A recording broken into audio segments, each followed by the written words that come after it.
आदाब, मैं प्रिया पांडे आप सभी का प्राइम टाइम नेटवर्क में स्वागत करती हूं और आज हमारे साथ है बीजेपी की स्पोक पर्सन सुमिता सुमन सिंह जी। नमस्ते सुमिता जी।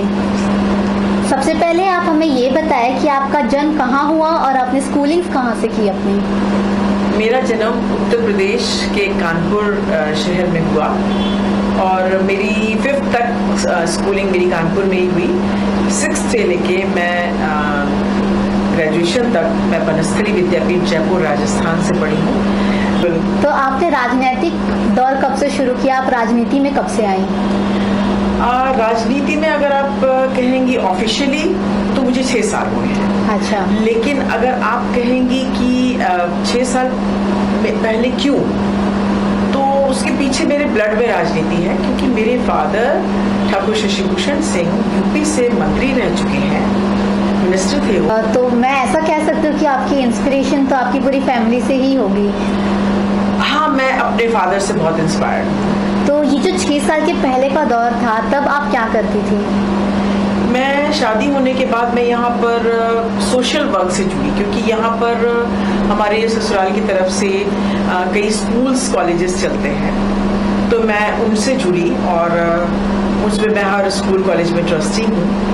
फिर बैंक है, हम लोग एक बैंक रन करते हैं, द प्रताप कोऑपरेटिव बैंक, जो कि राजपूतों की एकमात्र बैंक है जी।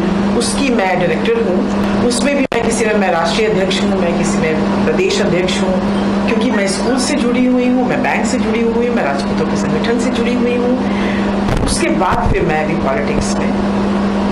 जैसे कि आप उत्तर प्रदेश से हैं और आपको बहुत ज़्यादा प्रेम भी है उत्तर प्रदेश से, तो आज के दौर में लोग उत्तर प्रदेश से यहाँ पर काफ़ी संख्या में माइग्रेट हो रहे हैं, तो उसके ऊपर आपका क्या कहना है? उत्तर प्रदेश से लोग माइग्रेट हो रहे हैं, मैं मानती हूँ, लेकिन अभी कोरोना काल के बाद से यहाँ से लोगों का पलायन भी नहीं तेजी से हो रहा है, क्योंकि यहाँ पर बहुत ही जैसे कि हमारी घनी घनी बस्तियां हैं, आप धारावी ले लीजिए, आप इस तरह के जो स्लम्स हैं, वहां पर अगर वो लॉकडाउन के समय पे एक रूम में जो बाहर से आते हैं वो 10-10 लोग रहते हैं, लेकिन जब वो 10 लोग एक रूम में बंद हो जाएंगे और उनको कहीं बाहर नहीं निकलना होगा, तो उनके लिए वो भी थोड़ा सा डिफिकल्ट। मुंबई ने सबको कुछ दिया है जी, किसी से लिया नहीं, लेकिन मुंबई ने बहुत कुछ लोगों को दिया है। इसीलिए आज हमारे उत्तर भारतीय कह लीजिए या गुजराती कह लीजिए या कहीं से भी कह लीजिए, लोग यहाँ आते हैं और वो एक अच्छे मुकाम पर पहुंचकर अपनी प्रतिष्ठा को बढ़ाते हैं। हमारी मुंबई लोगों को देने के लिए बनी है जी। आपने अभी अपने इस सेंटेंस में धारावी का नाम लिया और धारावी में कुछ दिन पहले आपने अश्विन मलिक मेश्रम फाउंडेशन और अंत्योदय प्रतिष्ठान के साथ मिलकर हेल्थ चेकअप करवाया था, तो उस चीज के बारे में आप हमारी जनता को कुछ बताएं। धारावी काफी घनी बस्ती है, तो वहाँ पर मेडिकल कैंप का होना बहुत ही आवश्यक था, जिसको कि मेश्राम जी ने और अश्विन भाई ने और हमारे प्रसाद भाई ने अंत्योदय के द्वारा वहाँ पर जो मेडिकल कैंप रखा, वो वहाँ के लिए बहुत ही जरूरी सही कदम था, क्योंकि वहाँ पर इस मौसम में एक तो कोरोना, फिर बारिश का मौसम, तो इस समय बीमारियां बहुत फैलती हैं और ऐसे समय पे वहाँ पर ये कैंप हो के मेडिकल कैंप लगा के उन्होंने बहुत ही अच्छा कदम उठाया। आप अभी बीजेपी के साथ जुड़ी है, तो कोई मुख्य कारण बीजेपी के साथ जुड़ने का? मैं तो समझती हूँ ये कोई क्वेश्चन ही नहीं हुआ, क्योंकि बीजेपी एक ऐसी पार्टी है, मैं पार्टी नहीं इसको परिवार कहूंगी, ये एक ऐसा परिवार है जहाँ पर जुड़ने के लिए लोग लालायित रहते हैं, तो इसके लिए कोई पॉइंट ढूंढने की जरूरत नहीं। इसमें मुद्दे ही मुद्दे हैं जुड़ने के लिए। देश को ले लीजिए, स्वास्थ्य को ले लीजिए, स्वच्छता को ले लीजिए, बच्चों के भविष्य को ले लीजिए, महिलाओं के भविष्य को ले लीजिए, बुजुर्गों की पेंशन ले लीजिए, मतलब शिक्षा से संबंधित हर रास्ते पर बीजेपी एक मुकाम लेकर खड़ी है कि आइए आपको हम ये सुविधा देने के लिए तैयार है।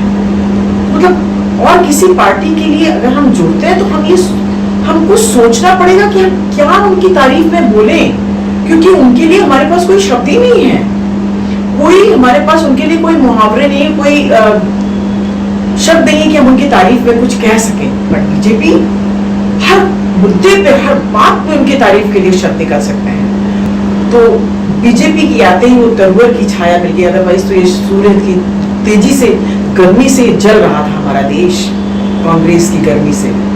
उसको तरवर की छाया दी माननीय मोदी जी ने आके।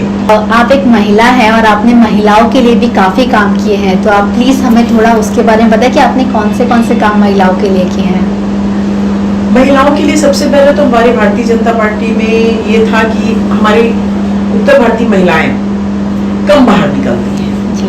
तो उनको बाहर निकलने का पहला हमारा वो था कि हमारे उत्तर भारतीय महिलाएं सब बाहर निकलें। तो पहला मकसद मेरा उनको बाहर निकालने का था कि भाई आपका काम सिर्फ चूल्हा चौका ही नहीं, बल्कि बाहर देश में भी आप समाज में निकलिए, बाहर निकलिए, अपने लोगों से मिलिए और लोगों के लिए काम करिए। तो सबसे पहले तो मैं शिक्षा पर ध्यान देती हूँ, महिलाओं की, बच्चों की शिक्षा पर ध्यान रखती हूँ। मैंने करीब 100 बच्चों से ज़्यादा बच्चों को अडॉप्ट करके रखा है। मैं उनकी शिक्षा की पूरी, उनके शू से लेके, उनकी यूनिफॉर्म से लेके, उनके बैग से लेके, उनकी फीस से लेके मैं उसको मैं वहन करती हूँ। और बच्चों की पढ़ाई पे मेरा मेन मकसद बच्चों की शिक्षा है, क्योंकि अगर बच्चे शिक्षित होंगे तो देश सुदृढ़ होगा, आने वाला समय भी काफी अच्छा होगा। अभी इलेक्शंस आने वाले हैं, तो उसमें आपकी क्या भूमिका रहेगी? अभी इलेक्शंस आने वाले हैं, उसमें बस एक ही मेरा एम है कि बीएमसी में भारतीय जनता पार्टी का झंडा फहरना चाहिए, और उसके लिए हम तन मन धन हर तरह से तत्पर हैं, और पूरी तरह से हम इस बार हमारा मेयर होगा, यही हम पूरी तरह से विचार करते हैं। शुक्रिया सुमिता जी।